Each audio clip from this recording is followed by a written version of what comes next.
मैं बस जल्दी से उन सभी लोगों के लिए एक वचन कहना चाहता हूं जो पास्टर बनने के लिए या बाइबल का शिक्षक बनने के लिए, आमीन, मिशनरी या प्रचारक बनने के लिए अध्ययन कर रहे हैं। मजदूर, ये वचन तीमुथियुस से लिया गया है। अपने आप को परमेश्वर का ग्रहण योग्य और ऐसा काम करने वाला ठहराने का प्रयत्न कर जो लज्जित ना होने पाए।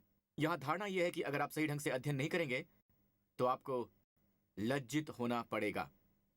आमीन, आपको लज्जित होना पड़ेगा। वो शर्मिंदगी का कारण होगा। आप अध्ययन करते हैं तो शर्मिंदगी का कोई कारण नहीं होता है। आमीन। परमेश्वर ने यहोशू को अपनी सेवकाई या परमेश्वर के लोगों को सेनापति के रूप में अपने करियर की शुरुआत में भी कहा था कि वो उन्हें प्रतिज्ञा के प्रदेश में ले आए जहां दूध और शहद की नदियां बहती हैं। मूसा की अभी मृत्यु हुई थी, यहोशू ने सत्ता संभाली, पर सबसे पहली बात जो परमेश्वर ने यहोशू से कही थी वो ये थी कि व्यवस्था की ये पुस्तक तेरे चित्त से कभी ना उतरने पाए, इसी में दिन रात ध्यान दिए रहना।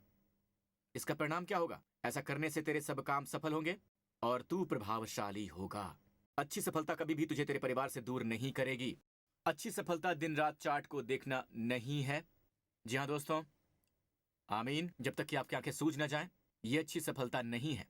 अच्छी सफलता आपको हमेशा प्रभु सेवा करने, यहां तक कि रविवार को भी चर्च आने का समय देगी। जी हाँ दोस्तों, आमीन। प्रभु की सेवा करने के लिए, आमीन। और ये ऐसा है जैसे कि रुपया पैसा आपके लिए काम कर रहा है, न कि आप उसके लिए काम कर रहे हैं। ये है अच्छी सफलता। ऐसा करने से तेरे सारे काम सफल होंगे और तू प्रभावशाली होगा। पर यहोशू, व्यवस्था की ये पुस्तक तेरे चित्त से उतरने ना पाए, इसी में ध्यान दिए रहना। अन्य शब्दों में दोस्तों सुनिए, वहां एक शत्रु था। प्रतिज्ञा के प्रदेश में 40 साल पहले भी ऐसे ही शत्रु थे, याद है ना? उन्होंने वहां अनाकियों को देखा था, वो अब भी वहां थे। वही शत्रु अभी भी वहां थे। कुछ भी हो, वो अब और स्थापित हो गए हैं अपने गढ़ों में और मजबूत हो गए हैं। और हमें पता है कि यरीहो की दीवारें मोटी हो गई हैं।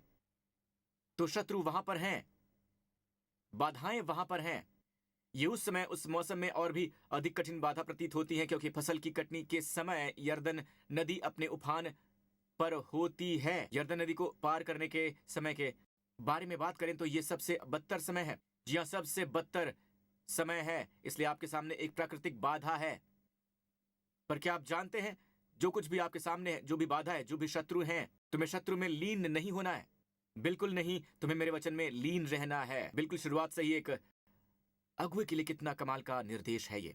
शुरुआत से ही शत्रु के साथ चित्त मत लगाना, बाधाओं और कठिनाइयों के साथ चित्त मत लगाना, मेरे वचन पर चित्त लगाना। और ऐसा ही करने से सब काम सफल होंगे और तू प्रभावशाली होगा।